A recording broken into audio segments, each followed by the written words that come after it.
November 1st, 1755. One of the richest cities in Europe wakes to a peaceful morning. Church bells ring across Lisbon as thousands gather for prayer on All Saints' Day. But beneath the Atlantic Ocean, something enormous is about to move. At 9:40 a.m., the ground begins to shake.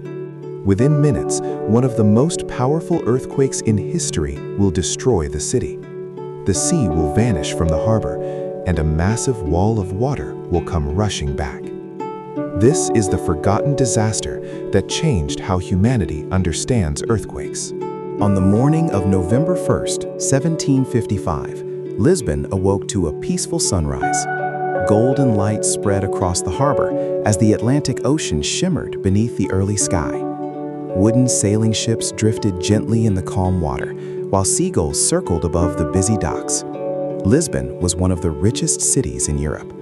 As the heart of Portugal's global empire, the city welcomed ships arriving from Brazil, Africa, and Asia. They carried gold, spices, sugar, and exotic goods from distant lands. Along the waterfront, merchants unloaded cargo, while wooden carts rolled through crowded streets. Market stalls filled with traders selling silk, spices, and precious metals. Tall stone buildings with red roofs lined the narrow roads as church bells rang across the city. It was All Saints' Day, one of the most sacred holidays in the Catholic calendar. Across Lisbon, thousands of people gathered inside churches for morning prayer. Inside grand cathedrals, candles flickered against ancient stone walls. Families knelt together in silence, while priests led solemn ceremonies beneath towering arches. For a moment, the city was calm. But beneath Lisbon, deep under the Atlantic Ocean, powerful forces were beginning to move. At 9:40 in the morning, the ground began to tremble. At first, it was subtle. Inside the cathedral, a chandelier swayed gently from the ceiling. Candles flickered wildly as dust drifted down from the stone above. People glanced around in confusion, unsure of what was happening. Then, the rumbling grew louder. Suddenly, the earth exploded into violent motion. The tremor became a massive earthquake. Buildings shook violently as stone walls cracked open across the city. Church towers collapsed into the streets, sending clouds of dust into the air.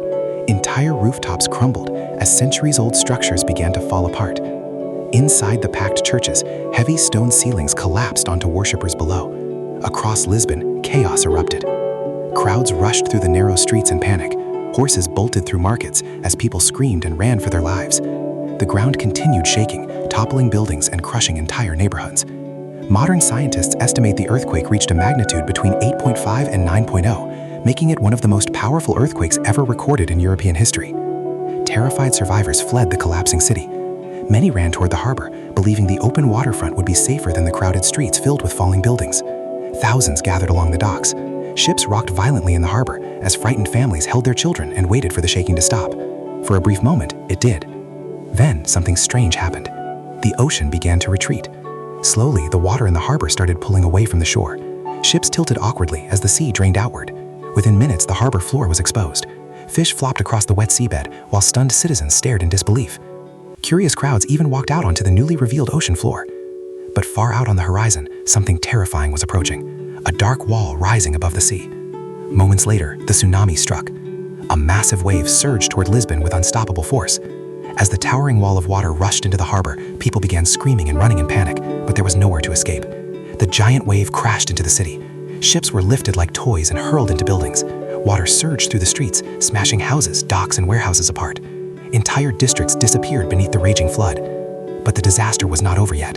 Across Lisbon, candles that had fallen inside destroyed churches ignited fires. Strong winds carried flames from house to house through the tightly packed streets. Soon, enormous fires were raging across the ruined city. The earthquake had shattered Lisbon. The tsunami had drowned it. Now fire would finish the destruction. For 5 days, flames consumed what remained of the once great capital. Entire neighborhoods burned to the ground. By the end of the catastrophe, Lisbon, one of Europe's wealthiest and most powerful cities, was almost completely destroyed.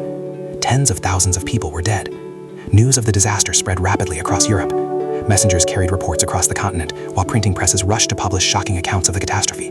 In cities like London, Paris, and Madrid, newspapers described the destruction of Lisbon in horrifying detail. The disaster shocked the entire continent, but it also raised deeper questions.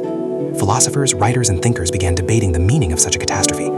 How could a disaster of this scale happen on a holy day devoted to prayer? For many, the Lisbon earthquake challenged long-held beliefs about religion, fate, and the natural world. The tragedy sparked intense debates across Europe and helped inspire new scientific efforts to understand earthquakes. Rather than viewing disasters only as acts of divine punishment, scholars began studying the natural forces that caused them. In this way, the Lisbon catastrophe helped shape the early foundations of modern seismology. Meanwhile, in Portugal, the long process of rebuilding began. Engineers and planners redesigned Lisbon with wider streets and stronger buildings. Entire neighborhoods were rebuilt using new architectural techniques designed to resist future earthquakes. Slowly, the city rose again from the ashes. Today, Lisbon stands once more along the Atlantic coast. Bright buildings climb the hills above the Tagus River. Trams rattle through historic streets as visitors walk through elegant squares rebuilt after the disaster. Yet beneath the beauty of modern Lisbon lies the memory of one of history's greatest natural catastrophes. The disaster of 1755 did more than destroy a city. It changed science, it changed philosophy, and it forever transformed how humanity understands the powerful forces beneath the earth.